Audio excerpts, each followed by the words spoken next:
और इस वक्त की बेहद अहम खबर वजारत खारजा के हवाले से ये अहम खबर है। 193 पाक शहरी लौटेंगे अपने वतन। वजारत खारजा ने इसकी मंजूरी दे दी है। 5 मई सुबह 10 बजे वाघा बॉर्डर से लौटेंगे ये पाकिस्तानी शहरी। आपको बताएं कि सबसे अहम बात यह कि कोरोना वायरस के असरात न होने पर ही ये पाक शहरी सफ़र कर सकेंगे। तो बेहद अहम खबर वजारत खारजा के हवाले से 193 पाक शहरी लौटेंगे अपने वतन। वजारत खारजा ने इसकी मंजूरी दे दी है। 5 मई की सुबह 10 बजे वाघा बॉर्डर से ये पाकिस्तान लौटेंगे।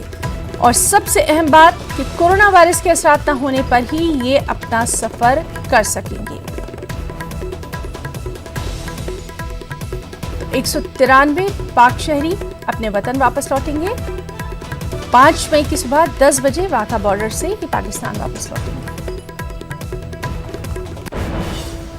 और कानपुर से अहम खबर, कानपुर में पथराव मामले से जुड़ी ये अहम खबर है। चमनगंज में महकमे सेहत और पुलिस की टीम पर जो पथराव हुआ था उस पर पुलिस ने सख्त कार्रवाई की है। पुलिस ने लोगों की जमकर पिटाई की, गिरफ्तारी 20 अफराद की गिरफ्तारी हुई है। 200 लोगों के खिलाफ मुकदमा दर्ज किया गया है। कसूरवारों के खिलाफ NSA के तहत कार्रवाई भी की जाएगी। तो कानपुर में पथराव मामले से जुड़ी ये अहम खबर। चमनगंज में महकमा सेहत और पुलिस टीम पर पथराव हुआ था, इस पर पुलिस ने सख्त कार्रवाई की है।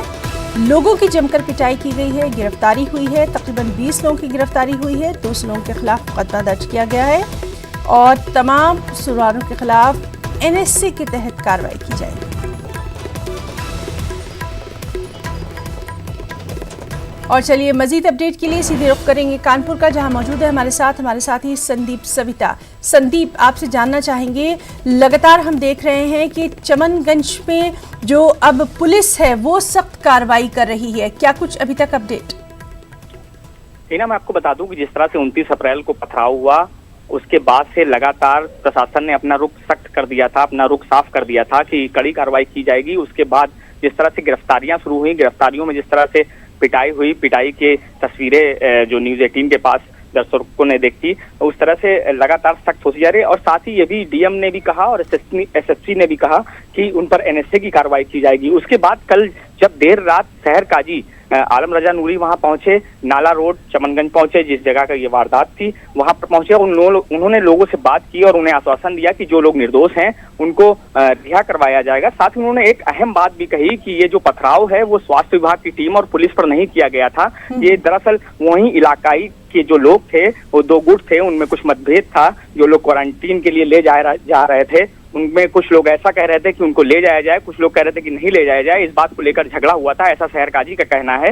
उसके बाद उन्होंने ये भी कहा है कि इस मामले की जांच होनी चाहिए कि आखिर ये पथराव, क्योंकि स्वास्थ्य विभाग की टीम पर नहीं किया गया था, वो 2 गुटों का पथराव था, तो ये भी एक मामला एक नया रुख ले रहा है। जी हिना। और इस सब के बीच में कोरोना के कितने पॉजिटिव मामले सामने आए हैं, इसका कुछ आंकड़ा?